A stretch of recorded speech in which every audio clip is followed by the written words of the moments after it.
This meeting is being recorded. Yeah, what's up, dudes and dudettes? My name is James. This is the Tilt Report, episode 10, I believe. I think we're on episode 10. We Yeah, might be on 10. 9. I'm the worst at keeping track of this. I need to have like a document up so that I can look at it. But anyway, this is the Tilt Report with James and Jeremy. I am James. He is Jeremy. This is a podcast dedicated to mostly DFS and sports betting, but general life things, tilting, being angry about stuff, and a lot of tout drama when we find it. Unfortunately, we have not had a lot of tout drama lately, but we're coming into the off season, man, and people lose their fucking minds when they get bored and just cause problems for everyone. And I'm sure that we're going to have some pretty spicy content. But outside of that, how are you doing today, Jeremy? I'm doing well. I mean, I had a busy morning at work, had to reschedule this call for a little bit, but I would say most days, 90% of the days, I'm doing pretty well. I try not to take myself too seriously or days too seriously, so usually I'm doing pretty good, but I'm doing all right. How about you? I'm feeling okay, man. My beard has not completely grown back yet, and I'm not wearing a hat, so I look like an egghead. And Margaret always makes fun of me for having an egghead, but I do have a very egg-shaped head. I think that I pull off bald pretty well, though, all things considered. I'm doing okay. Margaret is out of town right now. She is in Texas visiting family. So I'm just here existing as a man without his family. And Jeremy and I were talking before we started up the podcast of how like weird that is. I just completely forget how to exist. Like I do things that there are no reason for me to do. Like when Margaret and Damascus are here, I usually clean up the house. I do the dishes, like I cook, and I do all of these things. But when Margaret and Damascus are not here, I ordered food maybe the night that they left. And that bag of food has just been my trash bag for all of the other food that I have ordered. Now, I have a trash can. Trash can is empty. But instead, there's a large paper bag in the middle of my living room floor, just collecting all of the trash from the things that I'm eating like a large hairless rat. So that's what I'm doing right now. And I should probably take care of my life a little bit better with them gone. I would say the same happens to me, so I'm not going to judge you. No, I think that most men do that. I think that most men, whenever the wife is out of the house, just end up like completely disregarding all the general responsibilities that they have. And I don't know why that is.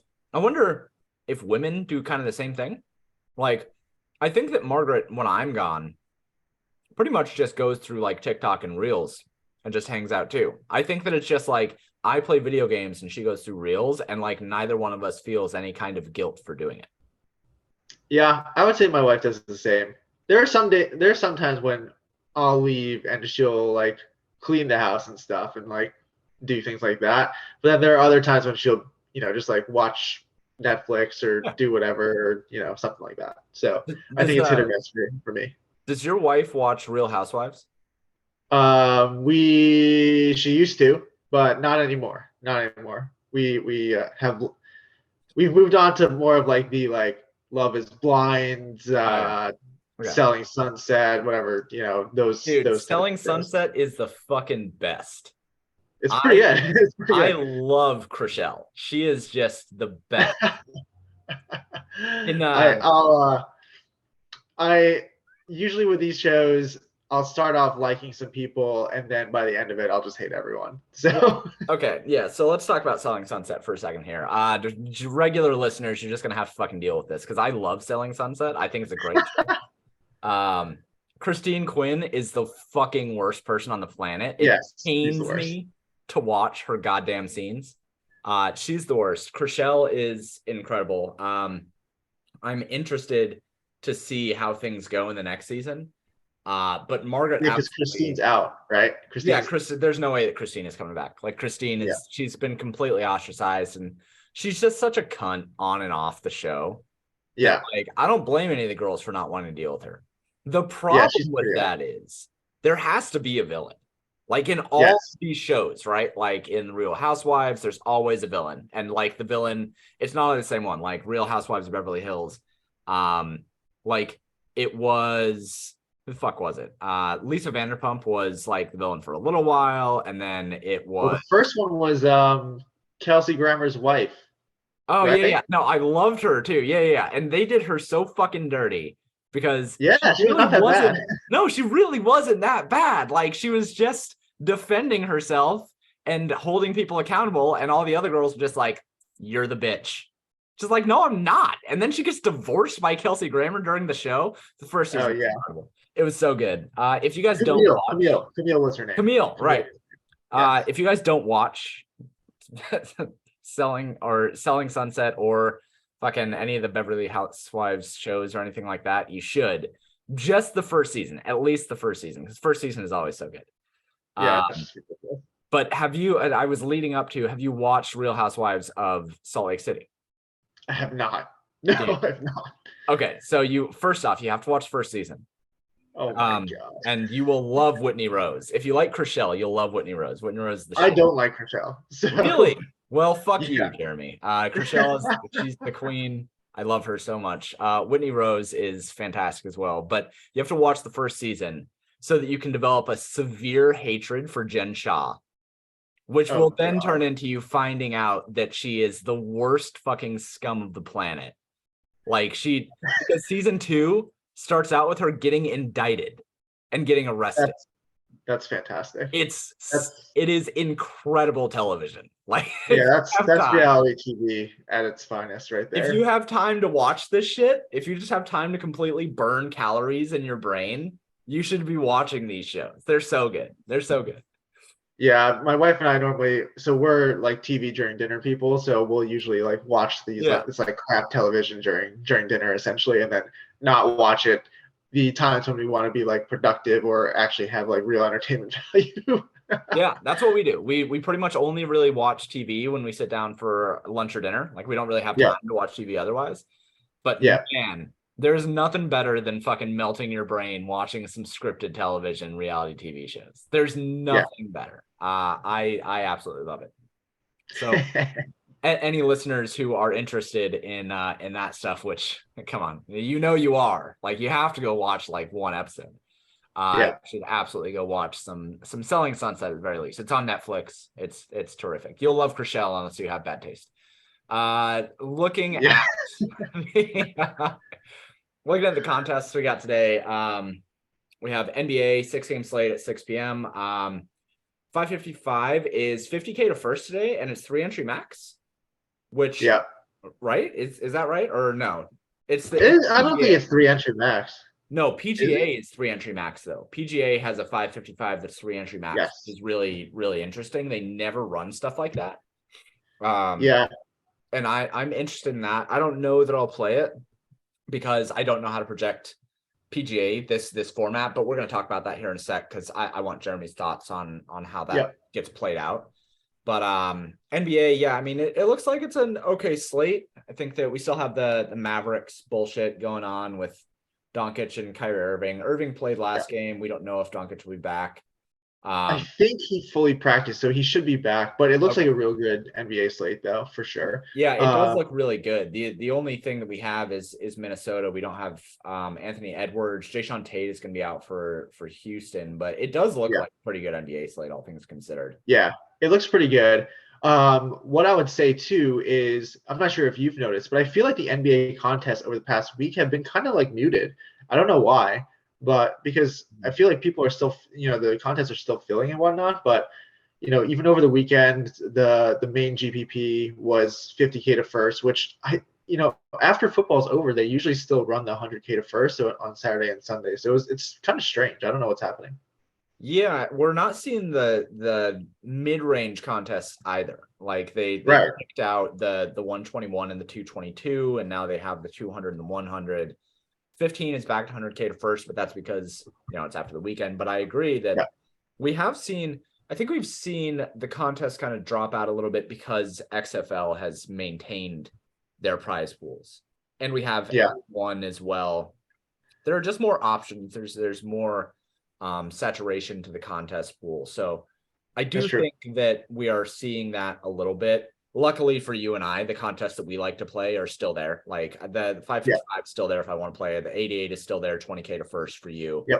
So we still have our contest, but I do feel for people who the $5 contest is lesser or gone most nights right now. The $4 is 15K to first rather than 20. The Showdown contests still look fine if you're in a Showdown, but I do think the options are a little bit lesser. Showdown, man. NBA Showdown. That's rough. I think NBA Showdown is awesome. I think that there's actually a lot of edge in it. If you're willing to grind it.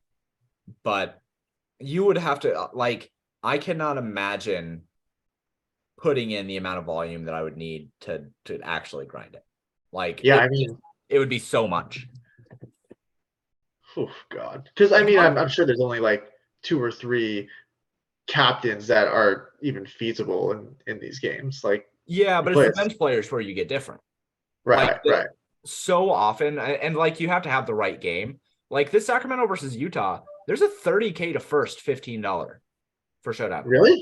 30K to first. I mean, there are actual legitimate contests here that they run for most of the Showdown stuff. And Sacramento versus Utah is a really, really good Showdown to play because Sacramento's bench can be spread out and Utah's bench, that they have some guys that they can play through. I think that there is, as long as the prize pools are up there, if you can get better than 20K to first in a Showdown contest, I think grinding that is totally fine. I will not be partaking. No, neither will I. I think you would. I think, like I said, I can't imagine the kind of volume that I would need to care about in order to be doing that.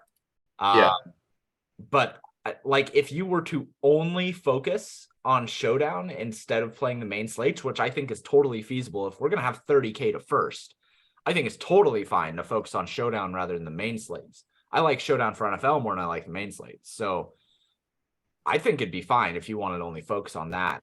You only have to make slight pivots. But I digress. NHL also, we still have okay contests. I mean, the 333 is not worth playing today. I will say that. If you're playing hockey today, the contests pretty much suck. The 333 is only 10K to first. It's usually 20K to first. I'm not playing a 333 for 10K to first, man. The 15 is only 10K to first. Why would you play the 15 for NHL when you could play the 15 for NBA Showdown for 30K to first? That doesn't make any sense. The contests for NHL have taken a serious hit if we're talking about saturated contests. And they already sucked. Yeah. I don't the 222 is 10 people. It's 10 people. Yeah, it's 10 people. That's bad. I mean, the contests are really bad. If you look at just the main slate, and this is a 5-game slate that, and hockey doesn't have the same problems that baseball or basketball does of this late season bullshit. This is a 5-game slate that starts at a regular time, and their flagship contest is 10K to first. That's basically the same as the League of Legends flagship. And I'm happy if League of Legends can overtake hockey. I'm happy about that. Let's fucking get better League of Legends contests. Let's do that. But I'm flabbergasted by that. A 222 with 10 people, DraftKings, you can do better than that. That's atrocious. Yeah, that is atrocious. 10 people is just ridiculous. What are they even doing? I mean, those contests are like tennis contests. Yeah, that's really, really bad. That is incredibly bad. Right. Let's see, that's LEC. For the LPL for League of Legends tonight, the 15 is 10K to first. There you go. That's a 2-game League of Legends slate is 10K to first. You're telling me that they can't make a hockey slate with 5 games better than 10K to first? That's bullshit. That's absolute bullshit. That's really bad. So don't play hockey today. Just play pretty much anything else. The last thing we're talking about is for golf this week. It's a different format. It starts on Wednesday, 8 a.m. and it's match play. So for those of you who are not typical PGA guys, typically you have either cut or no cut for a regular format where no cut events suck, cut events are fine. And then we have match play. So Jeremy, can you talk a little bit about what match play is? Because I am not super well versed on it. Yeah, so match play essentially is think about the World Cup. So it starts with, and the reason why it starts on Wednesday is there are 16 groups of 4 that start, and it's the top 64 players in the world, without live players and all that shit.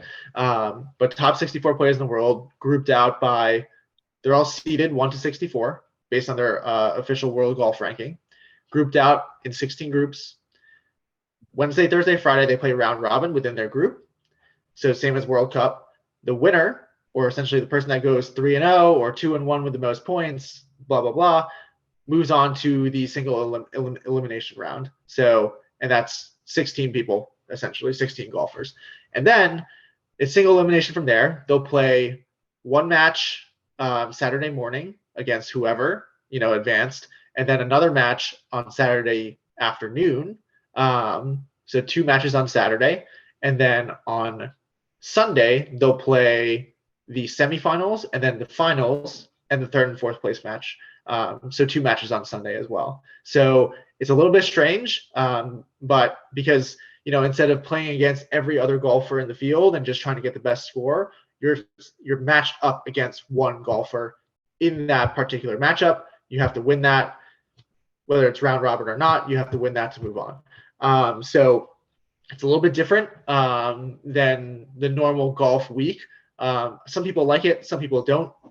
Obviously, the player pool is a little bit smaller. It's only 64 players versus your normal cut event is going to be around 100, anywhere from 120 to 150 players.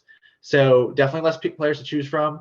And then also just a way different scoring system. So if you look on DraftKings and you look at the contest, you will get points for, holes won, holes lost, negative points for holes lost. You get some points for holes tied. There are no points for birdies, par, eagles, etc.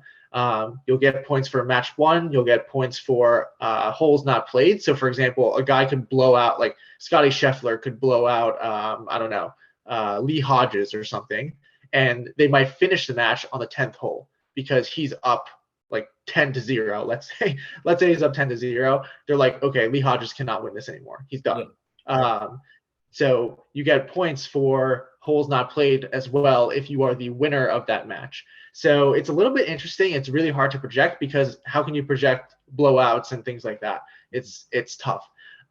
So it's really interesting this week. And the thing that the general consensus on match play.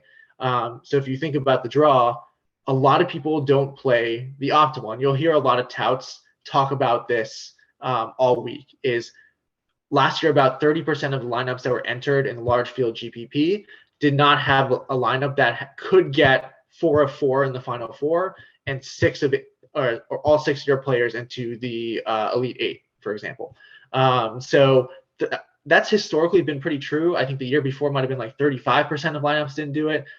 It's obviously gone down since people can use optimizers and started to become more aware of this kind of stuff. But even last year, 30% of lineups in the large field GPP did not have the ability to hit the nuts, essentially. So it's an interesting week. You'll hear touts talk about it a lot.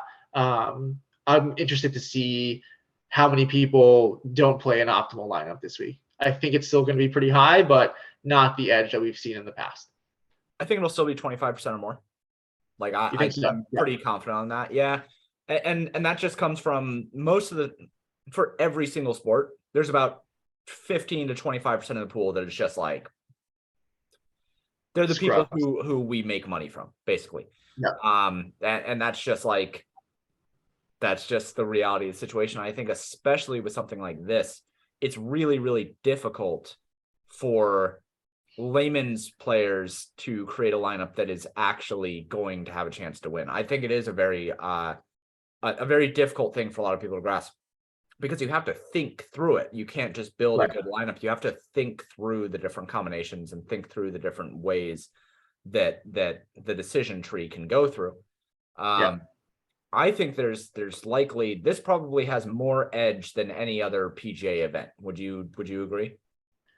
I kind of go back and forth on this, because the easiest way to think about it is, yes, of course, people aren't making good lineups. But the thing is, and I think you just said it, is in other weeks, people aren't making good lineups anyways. they're playing all the the first guy so they can have a screenshot of at 7 a.m. in the morning, for example. They're playing guys like Tiger Woods when he's not even in the tournament, shit like that. So I would love to know, and it's kind of impossible, or not impossible, but I don't want to take the time to do this. But if you took a regular PGA event and you had certain restrictions or a way to say this lineup is dead, DOA.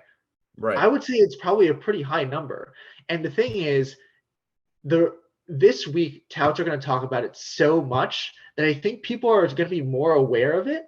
They still might play dead lineups, but is it more than the normal, like, people just playing morons, in the other weeks?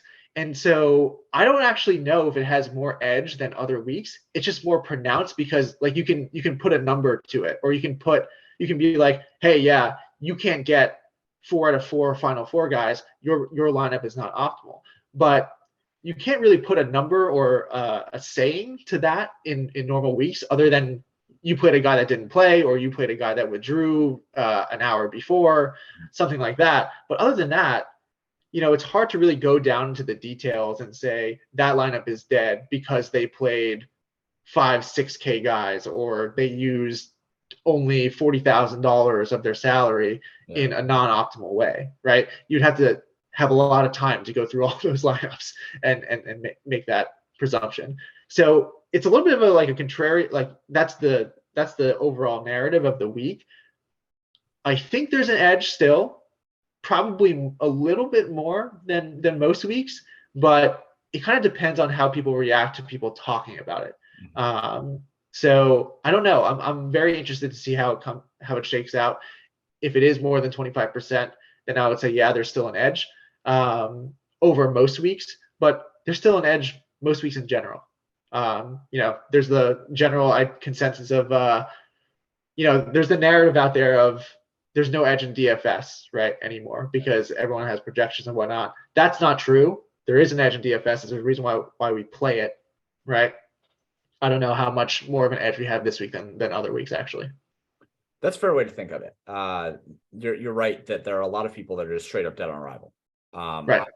I think that the way to phrase it would be, this week there are more lineups that are dead on arrival, but I wouldn't say that there is more edge, because I do think that there's a lot of variance after you hit that first day. Like, as soon as you hit into the second day where you break it into the semifinals, I think that there's so much variance that you can't project, that it ends up being something that is that reduces your edge and lowers the skill ceiling. But I do think there are more people probably in this that are just straight up dead on arrival. It's kind of like when you're playing NBA DFS and like you see some lineups, or we'll use NFL because NFL has the most dead lineups of any sport by a long time.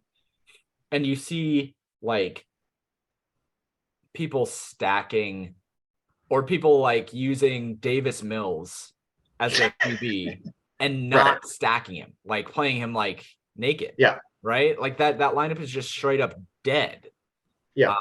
It has like virtually no shot. So I think we see a lot more of that kind of stuff in NFL, but I do think that it certainly exists in PGA. I think that PGA probably has the least dead lineups. Right, because it's so variable.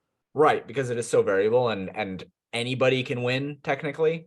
Everybody has odds, like even if it's just like 3 or 4% or 1% or whatever.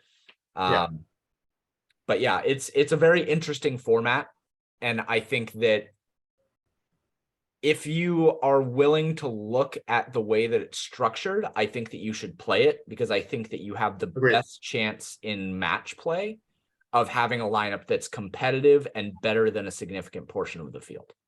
Yeah. And so, the thing I will add to that rant that I just had is, you could say, okay, at least this week, there are going to be more lineups that are dead on arrival just from the construction of it. And then you can add on to the fact that even people that are using the right roster construction might be playing lineups that are dead on arrival because of the players that they play too. So it's like an add-on to the amount of edge or advantage that we have too. So you can make that argument as well. Like, people aren't going to get any smarter this week per se. So they might play shitty players on top of their good roster construction, and then you're going to add into the fact all the people that play poor roster construction and don't have the ability to get to the nuts. So I guess when I think about it, so it's good to talk it through. I guess there probably is more edge this week than other weeks. I would go as far as say that about 40% of lineups played are just bad. Just terrible. Yeah. Just straight up, like, even you have 25 to 30% of lineups that just straight up cannot win the GPP. And then you have another like 7 to 12% of lineups on top of that have a shot, but like not really.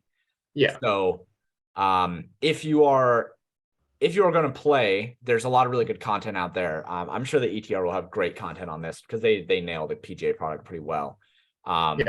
I will probably ask somebody to write something up for Paydirt because I don't know it well enough to verse into it, but I'm sure that I know somebody who does. But certainly I think you should be playing PGA this week, even if you don't play, because I think there's a lot of edge for it.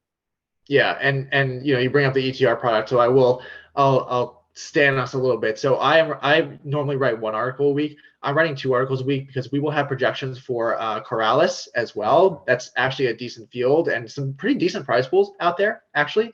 Much better than I expected. So we'll have projections, and I'll have an article for Corrales. Corrales will also have Showdown. So there is no Showdown for match play. As you can imagine, there's 4 players playing on Sunday. You can't Showdown that. So we'll have projections for Corrales. We'll also hopefully have projections for match play. It's a little bit hard to project, as you can imagine, and as you're feeling that difficulty right now. But we're pretty sure we'll have projections for match play, and then I'll also have an article talking about how to play it, roster construction, all that kind of stuff. So if you are looking for a week to get into the ETR golf product, this week is a pretty good week for it because we'll have a little kind of double the content for double the contests.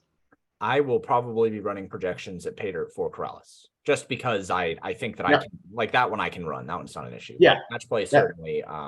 Certainly think that ETR is going to do a good job on that. So that's going to do it for us this week. This one was a lot of talking about theory and understanding PGA and stuff like that, and a lot of tilting, but that's okay. There's not much tout drama right now. Hopefully if you watch some Selling Sunset or some Beverly Hills Housewives, then you'll get your drama in. Jeremy, do you have any closing thoughts for the people? Yeah, I do actually. So I don't know how many gamers are out there. I know you're a gamer, James, but I've been playing Warzone 2 over the past few months ever since it's come out. Warzone 1 is significantly better than Warzone 2. It's just not even close. Do you play Warzone, James? I did. Yeah, I did. Yeah, but Warzone 2 is just so much worse. It's slower. Like, it just doesn't feel like a video game. It just feels, you're just like grinding throughout the whole thing. But if anyone ever wants to talk Warzone 2 versus Warzone 1, just hit me up on Twitter. Yeah, there you go. Start that discussion. I will also add in a video gamer guy tweet. My last thoughts are going to be, I'm very excited for Diablo 4 to come out.